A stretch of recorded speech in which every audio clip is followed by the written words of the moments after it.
Anyway, wife never wants sex. Hey, Billy Clownface. Me and my lady have been married for almost 5.5 years and been together over 6 years. I'm 38 and my wife is 32. Before we got married, everything was perfect. And at that time, I thought I had found the girl I wanted to grow old with. Unfortunately, everything went out the window the weekend we got married. The weekend? We didn't have sex before we got married, so I expected her to be ready to go or show some excitement about us having sex for the first time on our wedding night. We got to the hotel, and she just acted like we walked into a grocery store or something. She thought it was weird I was trying to initiate anything sexual with her. Oh, my God. We eventually did have sex, but it seemed like more of a, I guess we can have sex now vibe. The weird thing is, she actually bragged about her sex life with her ex that night, too. What? What did she say? You know, this last guy, I used to really fuck him all the time. Oh, man, we had a great time. So then she got with you. So she wasn't a virgin. So she was banging before. She stopped banging when she met you. And now you're on your wedding night, and she's acting like she's at the grocery store. Okay. Since then, it's been constant rejection.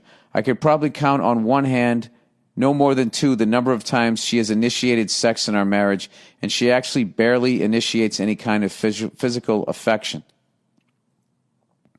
So I wonder if she actually did have a great sex life with this other person. There was no honeymoon phase or anything. Sex maybe 3 times a month as newlyweds. Anytime I brought up the lack of anything in our marriage, it always turned into a fight where I was told, "You make me feel like a failure as a wife. We are married now. We are past all that. That stuff is for teenagers, and I didn't get married to have sex."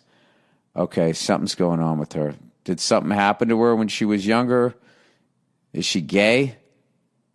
You know, that could be a thing. Maybe she's trying to make her parents happy and is living, you know, a life she shouldn't be living.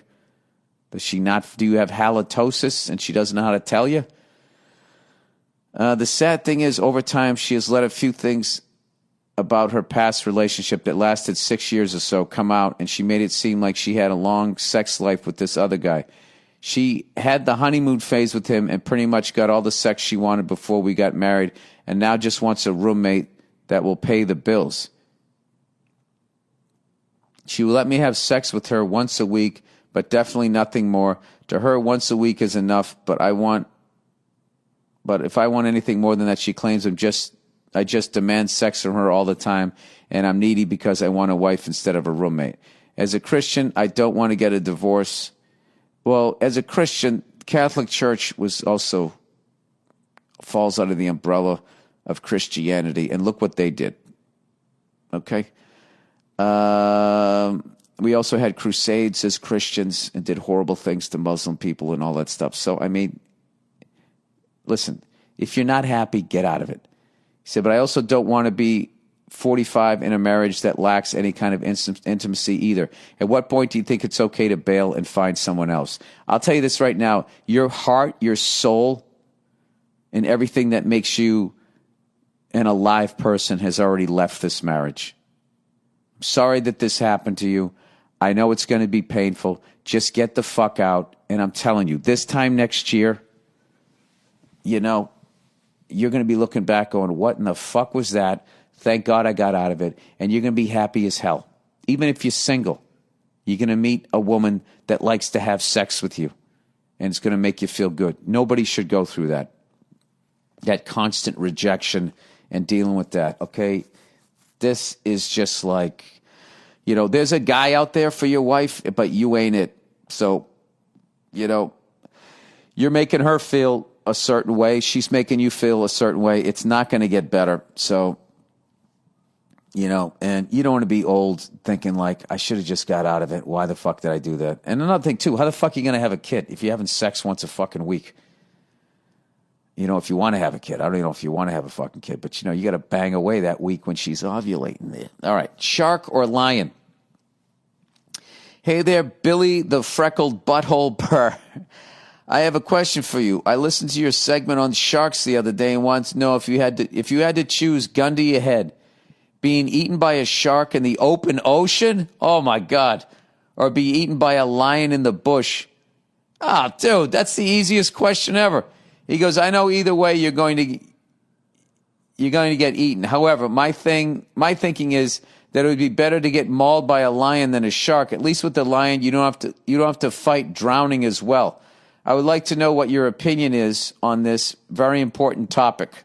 Love to stand up in the podcast. Well, thank you. Keep well and go fuck yourself. A South African fan. Shout out to South Africa. A lion all day long. And I am basing that on, Siegfried and Roy. I think that was a tiger or whatever, a big cat. Dude, that thing grabbed him, and within 2 seconds, he went limp. And then that was it. I'm not saying I'm happy that happened. It was absolutely horrific, whatever. But, you're playing with lions and tigers, eventually something's going to happen, right?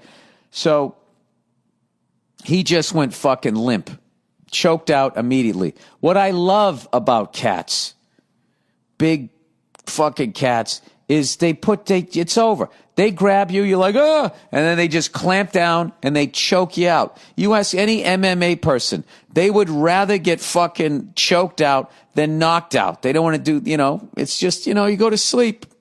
Then you woke up, I lost. Oh, okay. I don't have any cognitive damage. You just go to sleep and you would wake up wherever the fuck you go, or you're just dead. If that's what happens, like a squirrel, you're just dead. A shark is going to bite you first. You can't fucking see it. It's going to take a bite out of you to see what you taste like, to see if there's any sort of threat there. Oh, my God. Then it's going to pull you under the water as you're fighting to breathe and stay above the water. Not even close. And the fucking loneliness of being out in the middle of the fucking ocean. Oh, my God. You can take that shark thing any fucking day, I would almost, if you said, would you rather get killed by a lion or just bitten by a shark? But you're going to live. I know survival, I would have to choose the shark, but just going, okay, it's going to happen, and they drop you in the water, just waiting. Fuck that. That's why I can't stand bears. As much as I love a bear, the fact that they just don't grab their prey by the neck and put them out of their misery. They just fucking hold them down like a big dummy, and just start biting fucking, it's terrible. I don't want to get mauled. I want to get choked out. That was an easy one. Absolutely fucking easy. All right. Do I deserve to marry a rich doctor? Well, don't marry the person because he or she is a rich doctor. Marry him because they treat you right. Then the benefits, you married a smarty that's bringing home the money there. All right. Hello, Mr. Bill, best comedian in the world. Burr, look at that. I get a compliment. I'm a 25-year-old guy from Morocco. Oh, my God, Casablanca. Who's lost and don't know what to do and need your take on this. I met this young lady 6 months ago, and we're in love. She's an amazing, nice, and motivated young lady.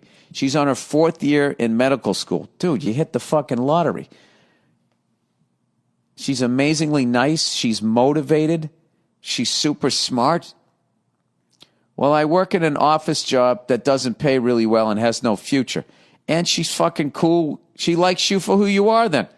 The thing is, I've been panicking lately because I feel that I haven't found a path or what I want to do, and maybe I don't deserve her. Oh, Jesus Christ. She's from a rich family full of doctors also, and she's seen and experienced a lot of things while I never did shit and struggled to have a good dinner out during the weekend. We're planning to spend our lives together, and she loves me for who I am. Yes, she does. Dude, don't fuck this up. Okay? If anything, go to her and tell her how much you admire her, that she found her path, and that, and tell her how you feel. I just tell her how you feel, how great she is, and you almost feel like you don't deserve her, and how you want to find your path because you want to contribute to the relationship more. Do that. Don't sabotage this. He goes, but I don't know if I deserve her, and I don't know what I can do to find a good career so I can make a living in the same level. First of all, don't compete with her. He said, sorry for the long email. Help this miserable guy who's happy for the first time in life, but he thinks he'll mess it up. Yeah, you got issues, dude. You got fucking issues where you're saying you're happy for the first time in life. So what it is you've been miserable so long that misery is your comfort zone. Even though you don't want to be miserable, you're comfortable. And you know how I know that? Because I used to be like that. You know, I grew up in a very volatile, crazy fucking situation and world and all of that type of stuff. And I was like, I'm not fucking doing that. I'm going to be around nice, peaceful, calm people. And what you do is you gravitate towards what feels familiar subconsciously without even knowing it. And you're surrounded yourself by a bunch of lunatics and you fit right in because you're a lunatic. So here's the thing, dude. You found happiness. All right? Just allow yourself to be uncomfortable with that and gradually get comfortable with it. And what you need to do is communicate with her. Okay? You obviously are head over heels with this woman. You absolutely love her. You should marry her and use her as an example of the kind of person that you want to be. Happy, motivated, and don't put pressure on yourself to make as much money as she's going to be making. It's like the only person she's not doing that to you. So why do that to yourself? All right? And as far as like finding out what you're supposed to do in life, just follow your heart. I know that's fucking cliche, but like think about what you like, what you're interested in, try a bunch of different things. And if there's something that, you know, you find something that you would just do anyway, if you can turn that into a job, you never feel like you're working. So don't fuck this up, dude. That's really going to make me sad if you do that, all right? You deserve this person. And you know why you deserve this person? Because you've been miserable your whole life.